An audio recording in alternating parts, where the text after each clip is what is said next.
Hoje vamos falar sobre a estrutura do sistema operacional, tá bom?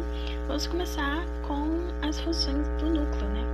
Temos a contabilização do uso do sistema, gerência de dispositivos de entrada e saída, gerência de memória, tratamento de interrupção e exceções, criação e eliminação de processos, sincronização e comunicação entre processos, escalonamento e controle de processos, gerência do sistema de arquivos, auditoria e segurança do sistema, e também temos o suporte a redes locais de computadores. Essas são as principais funções.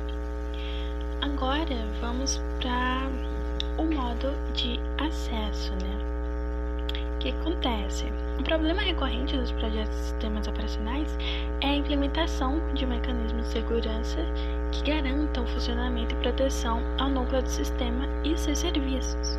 Caso uma aplicação qualquer possua acesso ao núcleo do sistema e realize uma alteração que afete sua integridade, né, todo o sistema operacional poderá ficar comprometido.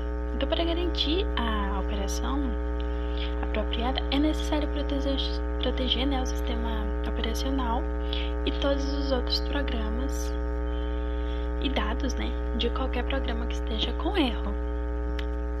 A proteção é necessária para qualquer recurso compartilhado. Então, é necessário, né, são necessárias duas modalidades especiais de operação, que é a modalidade de usuário e a modalidade de monitor. Então, um bit, chamado de bit modalidade, é adicionado ao hardware do computador, né, para iniciar a modalidade corrente. Então, basicamente isso. Dessa forma, podemos identificar que se uma tarefa é do sistema operacional ou do usuário em questão, entendeu? Agora a gente pode falar sobre as rotinas, né? Vamos saber que... Desculpe-me. Rotinas do sistema operacional e System Calls, né? As rotinas do sistema operacional são parte integrante do núcleo do sistema e oferecem serviços aos usuários e suas aplicações. Todas as funções pertencentes ao núcleo são desempenhadas através de rotinas do sistema, com códigos de instruções privilegiadas. Partindo dessa condição, para que as rotinas possam ser executadas, a CPU deve estar obrigatoriamente em modo kernel, o que necessita, né, a implementação de mecanismos de proteção que garantam a confiabilidade do sistema.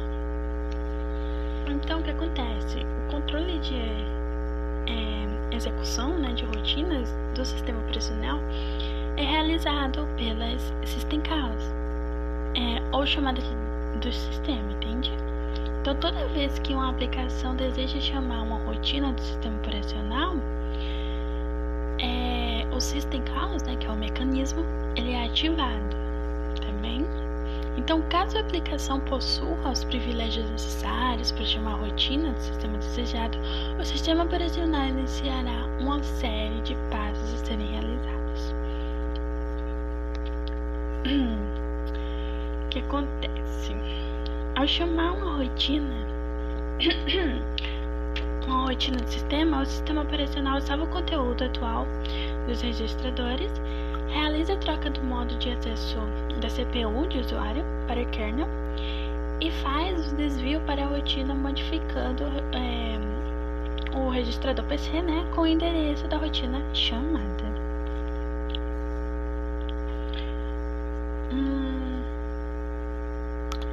Os mecanismos, né,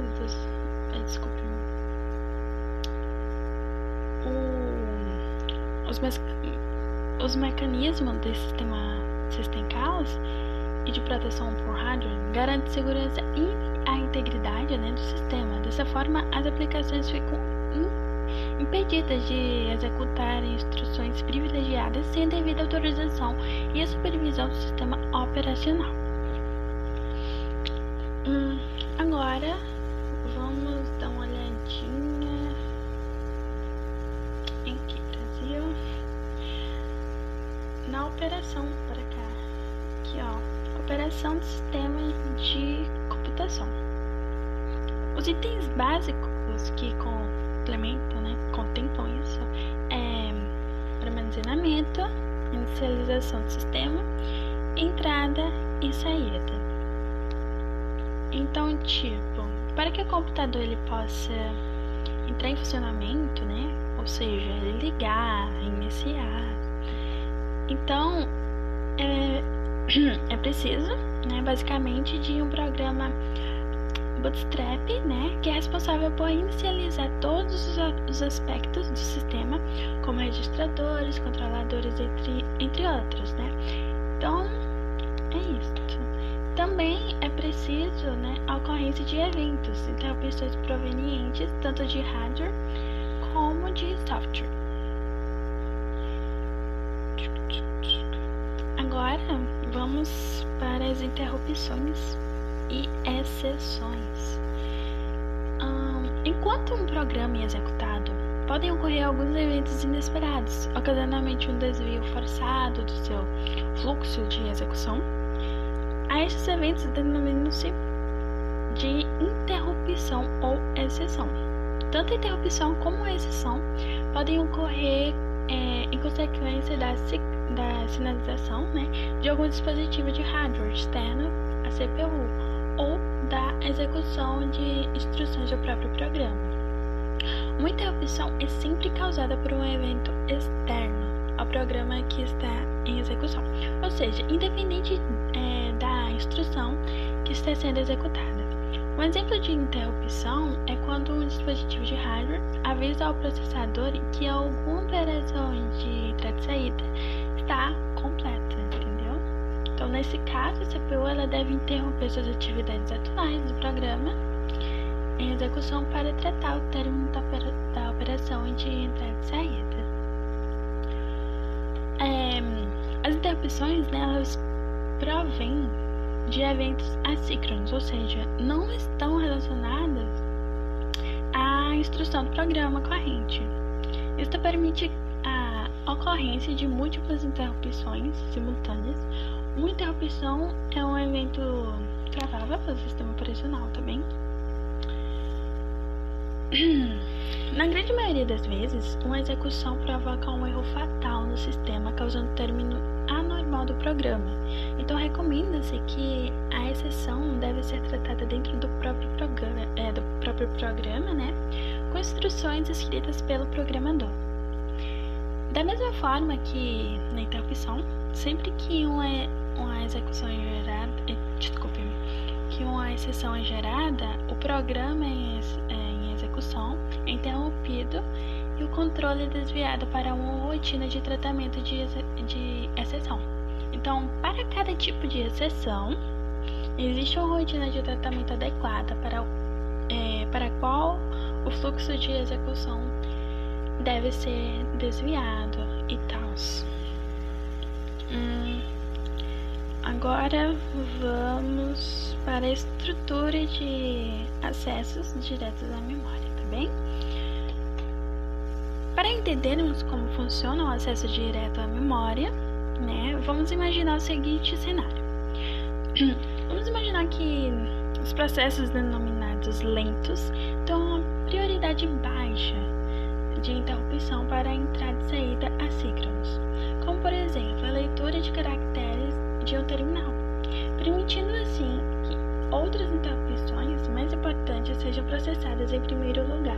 Entretanto, um dispositivo de alta velocidade, como um disco ou uma rede de comunicação, é capaz de transmitir informações próximas às velocidades das memórias. Então, o que acontece? Nesses casos, o sistema operacional faz o uso do acesso direto à memória para dispositivos de entrada e saída de alta velocidade. Nessa técnica, o controlador de dispositivo transfere um bloco inteiro de dados diretamente da memória para seu próprio buffer, ou a partir dele para a memória, sem qualquer intervenção da CPU.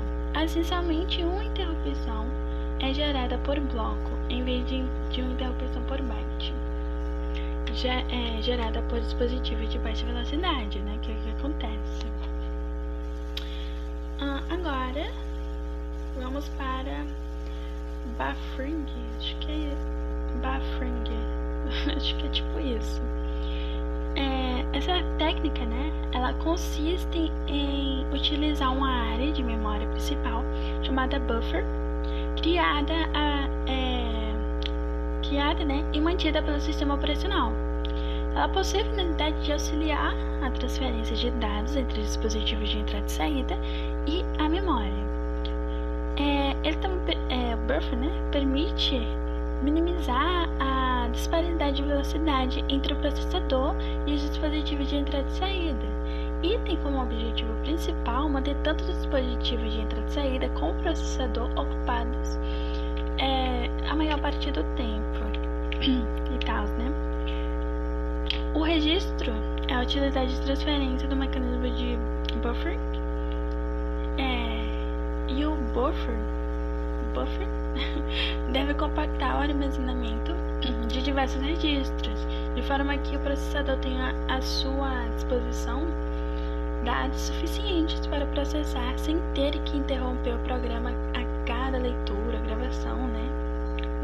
ou gravação do dispositivo de entrada e saída. Agora o próximo é...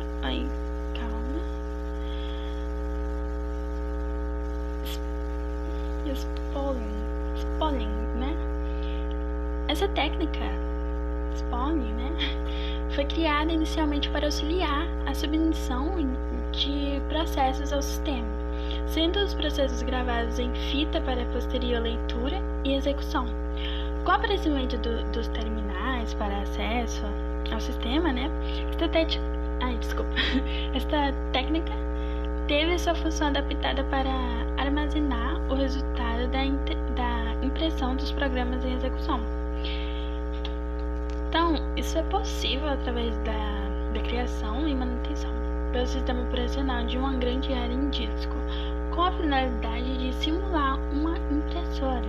Assim, os usuários e seus programas imprimem, na verdade, para esse arquivo em disco, né, liberando a associação dos dispositivos de impressão diretamente aos programas que estão executando. Agora vamos para o último tópico, que é a reentrância, né?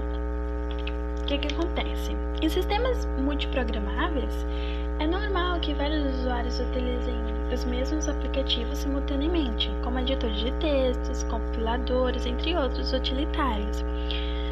Nestes casos, né, se cada usuário que fosse utilizar um desses aplicativos trouxesse o código executável, né, para a memória, haveria então diversas cópias de um mesmo programa ocupando espaço na memória, o que causaria grande desperdício de espaço. Então, o que acontece? A reentrância é a capacidade de um código executável ser compartilhado por vários usuários, exigindo apenas uma cópia do programa em memória. Essa técnica ela permite que cada usuário esteja executando um trecho diferente do código reentrante, manipulando dados próprios, exclusivos de cada usuário. Então, assim, né, a reentrância tem como objetivo geral promover o uso mais eficiente da memória e um desempenho maior do sistema. É isso. Finalizando